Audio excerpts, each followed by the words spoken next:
Good morning, boys and girls. Mrs. O'Brien here.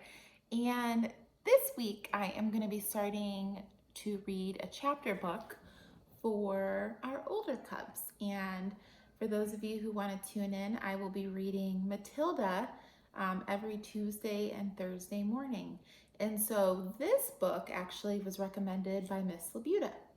And Miss Labuda used to teach fourth grade, and when she taught fourth grade, her students love this book. So I am going to be reading one chapter each day, so I hope you guys enjoy, and I hope you're having a great week. Happy Easter and happy Passover to those of you who are celebrating. Okay, the first chapter is called The Reader of Books. It's a funny thing about mothers and fathers. Even when their own child is the most disgusting little blister you would ever imagine, they still think that he or she is wonderful. Some parents go further. They become so blinded by adoration they manage to convince themselves their child has qualities of genius. Well, there is nothing very wrong with all this. It's the way of the world. It is only when the parents begin telling us about the brilliance of their own revolting offspring that we start shouting, "Bring us a basin! We're going to be sick." School teachers suffer a good deal from having to listen to this sort of twaddle from proud parents, but they usually get their own back when the time comes to write the end-of-term reports. If I were a teacher, I would cook up some real scorchers for the children of doting parents. Your son, Maximilian, I would write, is a total washout. I hope you have a family business you can push him into when he leaves school, because he sure as heck won't get a job anywhere else. Or, if I were feeling lyrical that day, I might write, "It is a curious truth that grasshoppers have their hearing organs in the sides of their abdomen. Your daughter Vanessa's, judging by what she's learned this term, has no hearing organs at all." I might even delve deeper into natural history and say, the periodical cicada spends 6 years a grub underground and no more than 6 days as a free creature of sunlight and air. Your son Wilfred has spent 6 years as a grub in this school, and we are still waiting for him to emerge from the chrysalis. A particularly poisonous little girl might sting me into saying, Fiona has the same glacial beauty as an iceberg, but unlike the iceberg, she has absolutely nothing below the surface. I think I might enjoy writing end-of-term reports for the stinkers in my class, but enough of that. We have to go on. Occasionally, one comes across a parent who takes the opposite line, who show no interest at all in their children, and these, of course, are far worse than doting ones. Mr. and Mrs. Wormwood were two such parents. They had a son named Michael and a daughter named Matilda. And the parents looked upon Matilda in particular as nothing more than a scab. A scab is something you have to put up with until the time comes when you can pick it off and flick it away. Mr. and Mrs. Wormwood looked forward enormously to the time when they could pick their little daughter off and flick her away, preferably into the next country or even further than that.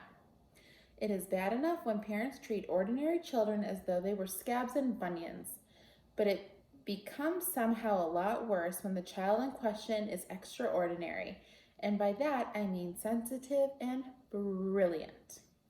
Matilda was both of these things, but above all, she was brilliant. Her mind was so nimble, and she was so quick to learn that her ability should have been obvious even to the most half-witted of parents. But Mr. and Mrs. Wormwood were both so gormless and so wrapped up in their own silly little lives that they failed to notice anything unusual about their daughter. To tell the truth, I doubt they would have noticed had she crawled into the house with a broken leg. Matilda's brother Michael was a perfectly normal boy, but the sister, as I said, was something to make your eyes pop. By the age of 1.5, her speech was perfect, and she knew as many words as most grown-ups. The parents, instead of applauding her, called her a noisy chatterbox and told her sharply that small girls should be seen and not heard. By the time she was 3, Matilda had taught herself to read by studying newspapers and magazines that lay around the house. At the age of 4, she could read fast and well, and she naturally began hankering after books. The only book in the whole of this enlightened household was something called Easy Cooking, belonging to her mother. And when she had read this from cover to cover and had learned all the receipts by heart, she decided she wanted something more interesting. "Daddy," she said, "do you think you could buy me a book?" "A book?" he said. "What do you want a flaming book for?" "To read, Daddy. What's wrong with the telly, for heaven's sake? We've got a lovely telly with a 12-inch screen, and now you come asking for a book? You're getting spoiled, my girl." Nearly every weekday afternoon, Matilda was left alone in the house. Her brother, 5 years older than her, went to school.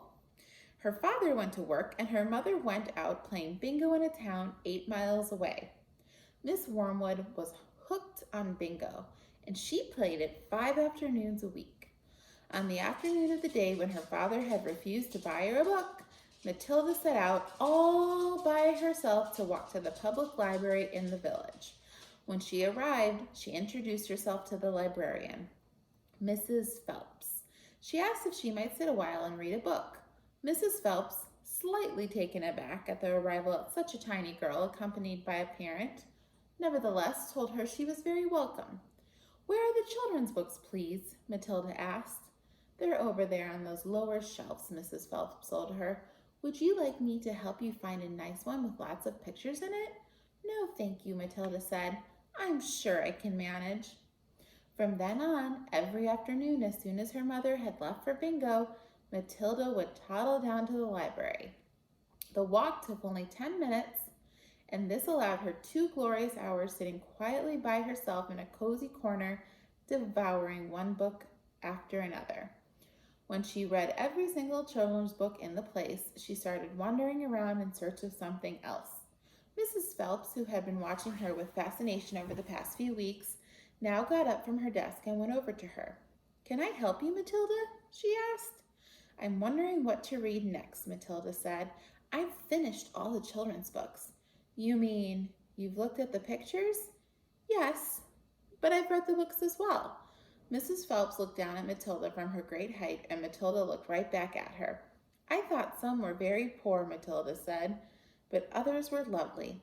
I liked The Secret Garden best of all. It was full of mystery."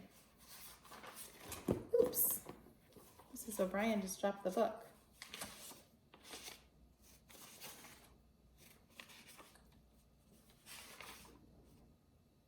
It was full of mystery. The mystery of the room behind the closed door and the mystery of the garden behind the big wall. Mrs. Phelps was stunned. "Exactly how old are you, Matilda?" she said. 4 years and 3 months, Matilda said. Mrs. Phelps was more stunned than ever, but she had the sense not to show it. "What sort of book would you like to read next?" she said. Matilda said, "I would like a really good one that grown-ups read, a famous one. I don't know any names." Mrs. Phelps looked along the shelves, taking her time. She didn't quite know what to bring out. How, she asked herself, does one choose a famous grown-up book for a 4-year-old girl? Her first thought was to pick a young teenager's romance of the kind that is written for 15-year-old schoolgirls, but for some reason she found herself instinctively walking past that particular shelf. "Try this," she said. "Great Expectations," Matilda read, by Charles Dickens. "I'd love to try it." "I must be mad," Mrs. Phelps told herself, but to Matilda she said, "Of course you may try it." Over the next few afternoons, Mrs. Phelps could hardly take her eyes from the small girl sitting hour after hour in the big armchair at the far end of the room with a book on her lap. It was necessary for her to rest it on the lap because it was too heavy for her to hold up, which meant she had to sit leaning forward in order to read. And a strange sight it was, this tiny dark-haired person sitting there with her feet nowhere near touching the floor, totally absorbed in the wonderful adventures of Pip and old Miss Havisham in her cobweb house, and by the spell of magic that Dickens, the great storyteller, had woven with his words. The only movement from the reader was the lifting of the hand every now and then to turn over a page, and Mrs. Phelps always felt sad when the time came for her to cross the floor and say, "It's 10 to 5, Matilda." During the first week of Matilda's visits, Mrs. Phelps said to her, "Does your mother walk you down here every day and then take you home?" My mother goes to Aylesbury every afternoon to play bingo," Matilda had said. "She doesn't know I come here." "But that's surely not right," Mrs. Phelps said. "I think you better ask her." "I'd rather not," Matilda said. "She doesn't encourage reading books, nor does my father. But what do they expect you do after every afternoon in an empty house? Just mooch around and watch the telly." "I see. She doesn't really care what I do," Matilda said, a little sadly. Mrs. Phelps was concerned about the little girl walking through the fairly busy village, crossing the roads, but she did not want to interfere.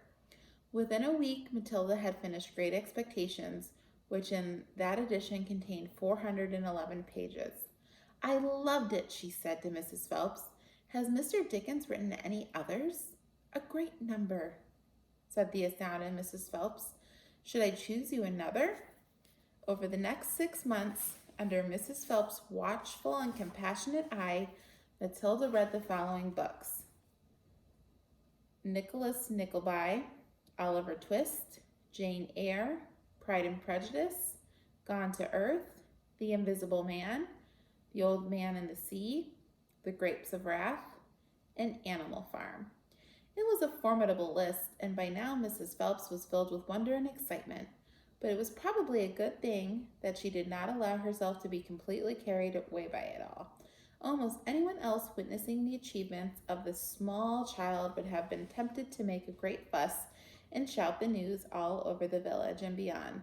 But not so Mrs. Phelps. She was someone who minded her own business and had long discovered it was seldom worthwhile to interfere with other people's children. "Mr. Hemingway says a lot of things I don't understand," Matilda said to her, "especially about men and women, but I loved it all the same. The way he tells it, I feel I am right there on the spot, watching it all happen." "A fine writer will always make you feel that," Mrs. Phelps said. "And don't worry about the bits you can't understand. Sit back and allow the words to watch around you, like music." I will. "Did you know," Mrs. Phelps said, "that public libraries like this allow you to borrow books and you could take them home?" "I didn't know that," Matilda said. "Can I do it?" "Of course," Mrs. Phelps said. "When you have chosen the book you want, bring it to me so I can make a note of it, and it's yours for 2 weeks. You can take more than one if you wish." From then on, Matilda would visit the library only once a week in order to take out new books and return the old ones. Her own small bedroom now became her reading room, and there she would sit and read most afternoons, often with a mug of hot chocolate beside her. She was not quite tall enough to reach things around the kitchen, but she kept a small box in the outhouse, which she brought in and stood on in order to get whatever she wanted. Mostly it was hot chocolate she made, warming the milk in the saucepan on the stove before mixing it. Occasionally, she made Bovril or Ovaltine. It was pleasant to take a hot drink up to her room and have it beside her as she sat in her silent room reading in the empty house in the afternoons.